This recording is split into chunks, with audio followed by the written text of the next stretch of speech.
Nah, kembali bersama kami di segmen Sehat di Tengah Pandemi. Dan seperti biasa setiap hari Senin kita akan membahas seputar tanya jawab vaksinasi COVID-19. Anda bisa mengirimkan pertanyaan Anda seputar vaksinasi COVID-19 melalui Instagram kami di @sapaindonesia_kompas.tv sehari sebelum tayang. Atau Anda bisa bertanya langsung kepada Prof. Hingki, nanti akan menjawab Anda melalui nomor telepon interaktif di nomor telepon 02153660500. Prof. Hingki sudah hadir, Profesor Hingki Hindra Irawan Satari, Ketua Komnas Kejadian Ikutan Pasca Imunisasi atau KIPI. Selamat pagi Prof. Hingki, sehat ya Prof? Pagi Timothy, Alhamdulillah sehat. Demikian pula Timothy ya. Sehat Prof, terima kasih banyak Prof. Saya langsung Prof ke pertanyaan pertama yang dikirim melalui Instagram. Ini dari @misbahul mundirali. Pagi dokter, usia saya 24 tahun. Kemarin tanggal 21 Oktober saya vaksinasi Pfizer. Sehari setelah vaksin badan saya panas dingin dan hari kedua sampai sekarang setelah vaksin perut saya nggak enak. Ada mual, muntah dan badan terasa lemas. Apa selama itu dok efeknya? Silahkan dokter. Ya. Terima kasih Pak. Jadi kalau kejadian ikutan vaksinasi biasanya memang waktunya tidak jauh dari penyuntikan. Jadi kalau lihat dari list Pfizer, memang reaksi yang bisa terjadi seperti yang disebutkan Bapak tadi, dan biasanya berlangsung 1-2 hari, ya. Kemudian menghilang dengan atau tanpa pengobatan. Kalau lewat dari hari itu, saya anjurkan untuk berobat ke dokter, meskipun saya duga tidak akan berbahaya dan tidak akan mengakibatkan kegawatan, namun lebih baik berobat ke dokter untuk dipastikan bahwa itu memang terkait dengan vaksin. Yang saya khawatirkan kalau justru tidak terkait vaksin. Ada kondisi kesehatan khusus gitu ya? Betul, kalau tidak terkait vaksin itu yang harus kita cari. Itu yang harus dilakukan pemeriksaan penunjang, dilakukan pemeriksaan secara langsung oleh dokter, ditanyakan gejalanya, ya. Jadi jangan dibalik juga. Oh ini pasti dari vaksin, jadi tenang-tenang aja. Enggak. Masih mungkin oleh penyakit lain kalau 1-2 hari tidak membaik. Iya. Nah, itulah yang harus dipastikan tentunya oleh yang orang kompeten dalam hal ini dokter. Jadi hubungi segera ke dokter yang terdekat untuk memastikan kalau ini terkait dengan vaksin mudah-mudahan hilang dalam beberapa hari. Kalau enggak, kita cari. Kalau kita udah tahu penyebabnya kan dapat dilakukan pengobatan dengan sesuai yang terjadi dan kita dapat segera pulih. Demikian. Oke, Prof, ini mungkin sekaligus menjawab banyak juga yang kita dengar menduga gitu ya, bahwa kalau vaksin kan seringkali kita mendengar lemas lah pada hari vaksinnya atau sehari setelahnya. Lalu kita mendengar, wah jangan-jangan vaksin itu justru akan memunculkan kondisi kesehatan atau kondisi sakit yang ada gitu. Jadi seperti mencuatkan kondisi penyakit yang sudah ada dalam tubuh dan vaksin ini akhirnya memancing dan memperburuknya. Nah, mungkin boleh diluruskan nih, Prof. Iya, betul. Jadi kadang orang tidak sadar bahwa dia tuh sudah mempunyai basic penyakit komorbid. Yang sudah existing gitu ya. Betul. Suatu bom waktu yang akan muncul setiap saat, kapan saja, di mana saja, dan pencetusnya juga bisa tanpa pencetus, bisa dengan pencetus. Ya, katakanlah misalnya orang mempunyai penyakit gula gitu ya, udah lama, ya dia nggak pernah cek, nggak ada gejala, namun setelah divaksin, barangkali karena memang ada sugesti bahwa dia baru divaksin, jadi terasa tuh gejala. Dicek, wah ternyata yang lemes tadi gara-gara gula darahnya 300 atau 400. Nah, tapi kita sebetulnya bisa ngecek dari HbA1c-nya. Dari HbA1c-nya katakanlah 9,5. Nah itu mencerminkan kadar gula darah 3 bulan terakhir. Dengan demikian kita tahu, oh ini sebetulnya diabetes yang sekarang muncul gejalanya itu bukan karena vaksin, tapi dia sudah ada 3 bulan sebelumnya. Nah, yang bisa menentukan itu ya dokternya. Ya, jadi demikian. Jadi kita dengan melakukan pemeriksaan yang sesama, pemeriksaan penunjang, kita bisa tahu apakah ini memang terkait dengan vaksin atau memang sudah ada sebelumnya dan muncul bertepatan atau berdekatan dengan pemberian vaksin. Tapi apapun yang terjadi, punya penyakit atau belum punya penyakit, kalau banyak penyakit sih kan harus diobatin. Iya. Mau dia dicetuskan oleh vaksin, mau lo nggak dijatuhkan, ya suatu saat akan muncul. Jadi kalau Iya, ada penyakit ketahuan tuh, ya ambil hikmahnya. Ketahuan bisa diobatin, insya Allah. Iya, tetap harus dicari dan diobati. Nah, Prof. Vicky, kalau gejala ringan setelah vaksin yang biasa dikeluhkan ada sakit kepala, ada lemas, itu biasanya normalnya berapa hari itu paling lama bisa terjadinya, Prof? Ya, 1-2 hari. 1-2 hari saja. Dan tidak lebih dari seminggu. Oke. Ya, tapi kan kerentanan seseorang berbeda-beda. Ada yang hipersensitif, ada yang sensitif, ada yang tegar gitu ya. Itu memang sangat individual. Tapi kan ada kurva normal. Ya, umumnya 1-2 hari. Ada yang lebih panjang, ada yang lebih pendek, ada yang nggak ada gejala. Namun kita kan bisa ngerasain kalau badan kita nggak beres. Ya, jadi nggak usah, jangan dilawan juga gitu maksudnya. Ya, berobat lah. Lebih baik didiagnosa gitu ya, apa yang salah gitu ya. Itu kan signal dari Yang Maha Kuasa. Iya. Itu kan signal. Yang ngasih tahu kan ada seseorang yang mempunyai kekuasaan untuk kasih tahu. Bisa membaca nggak signal itu? Kan sebetulnya kadang kita udah menyadari setelah lewat, oh iya waktu itu tuh ada itu sebetulnya tanda seperti lengah. Jadi kita ada. Ya, baru terasa ya dok, oh pantasan waktu itu, pantasan. Okay. Jadi lebih baik pada saat dirasakan memang langsung diperiksakan. Jadi apalagi kalau ada gejala yang setelah lebih dari seminggu terutama gitu, memang harus dicek apakah jangan-jangan ada penyakit lain sebenarnya yang muncul gitu atau baru ketahuan. Oke, itu untuk menjawab pertanyaan pertama, Prof. Vicky. Saya beralih ke pertanyaan berikutnya, Prof. Ini dari @diki_prtm. Selamat pagi dokter, usia saya sekarang 26 tahun.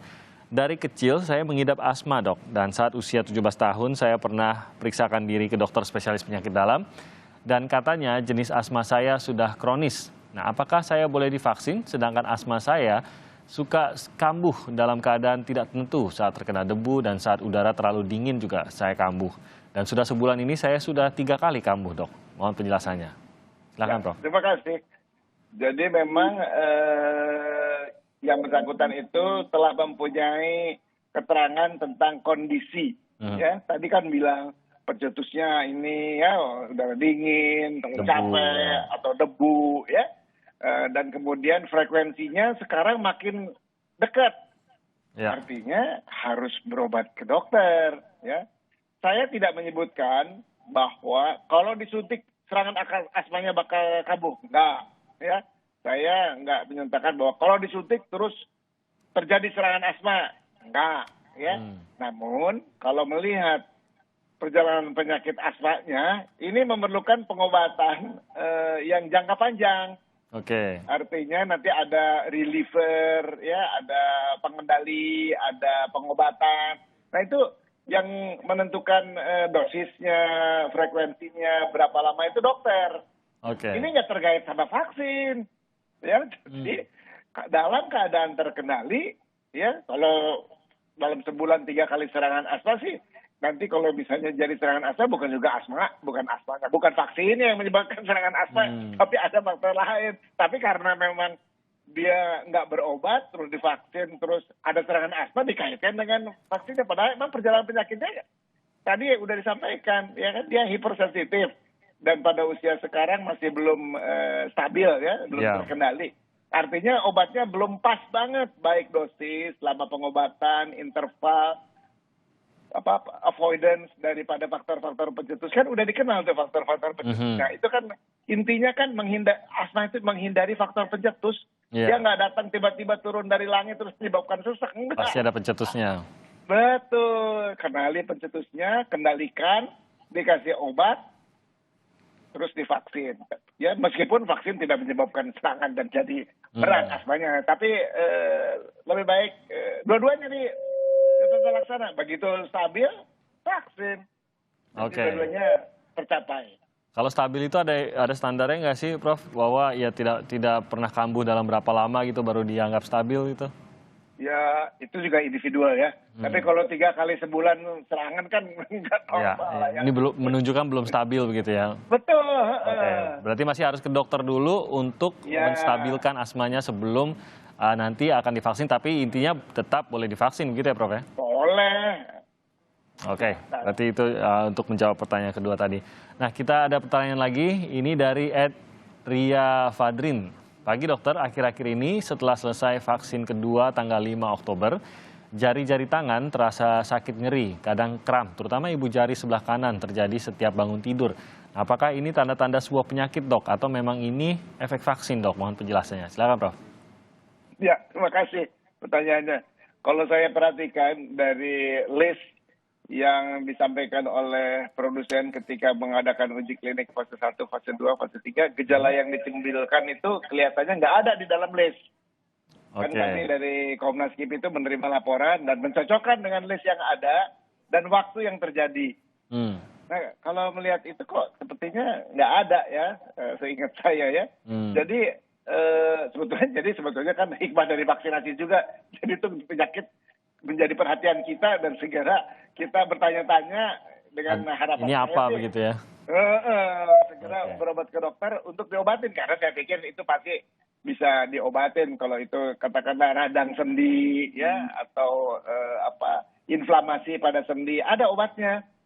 Periksa dulu pemeriksaan penunjang ya, diobatin. Kemudian ya insya Allah respons dengan pengobatan ya.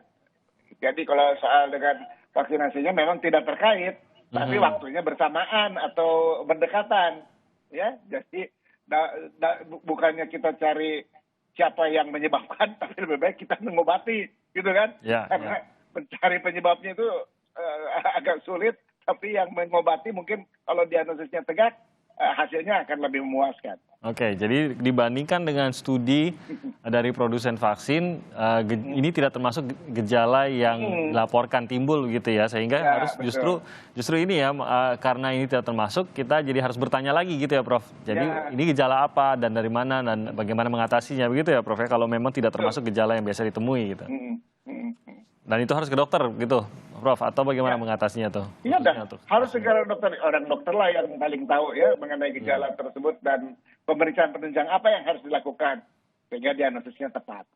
Oke, baik, semoga itu bisa membantu untuk penanya tadi. Kita akan terus hadirkan Prof Hingki saat lagi, usai jeda kami akan mulai terima telepon dari Anda pemirsa untuk bertanya langsung kepada Prof Hingki seputar vaksinasi COVID-19. Untuk itu kami mengundang Anda untuk menghubungi kami di 021 5366 0500. Kami akan terima telepon Anda usai jeda berikut ini.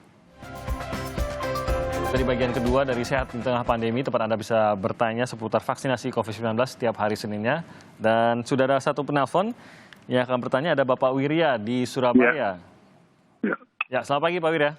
Ya, selamat pagi. Silakan. Nama saya Wirya, umur 77 tahun. Dan mungkin saya termasuk orang gelombang pertama lansia yang divaksin, yaitu bulan Februari, tanggal 28, dan yang kedua tanggal 2 Maret 2011 ya. Yang ini vaksinnya Sinovac. Yang ingin saya tanyakan, menurut informasi, vaksin Sinovac itu aktivitasnya tidak lebih dari 6 bulan. Sementara kalau dia hitung dari Maret sampai sekarang, saya sudah lebih dari 7 bulan. Pasti antibodinya melemah. Apa yang harus saya lakukan? Kemudian yang kedua, tetangga saya itu anak SMP kelas 2. Setelah vaksin, pulang ke rumah sorenya kakinya lumpuh. Ya karena orangnya tidak punya, dia tidak bawa ke dokter, bawa kepada kiai. Seminggu kemudian dia meninggal. Apakah ini disebabkan oleh vaksin atau enggak? Terima kasih dok. Mungkin terkait dengan tetangganya itu, maksudnya anaknya baru divaksin begitu? Iya, vaksin pulang sorenya kakinya lumpuh. Karena dia orangnya tidak punya, dibawa ke kiai. Seminggu kemudian dia meninggal. Apakah itu karena vaksin atau apa gitu? Oke, nah Prof Hingki mungkin ada yang mau ditanya ke Pak Wirya? Saya kira mungkin karena tetangganya dan datanya saya nggak begitu yakin apa akan mendapat keterangan yang benar ya. Kenapa ya tidak, kan sebetulnya berobat ke puskesmas tidak dipungut bayaran dan semua penderita COVID atau terkait COVID kan dibiayai oleh pemerintah. Termasuk KIPI gitu ya Pak ya? Semuanya, nggak usah KIPI aja, semua penyakit dibiayai oleh pemerintah, tidak bayar 1 sen pun. Saya khawatir kenapa dia bilang tidak punya biaya ya. Bisa diterangkan Pak Pak Wirya tadi. Pak Wirya, apa yang ditakutkan dengan biaya itu ya? Pak Wirya. Oke, sudah ditutup tadi oleh Pak Wirya.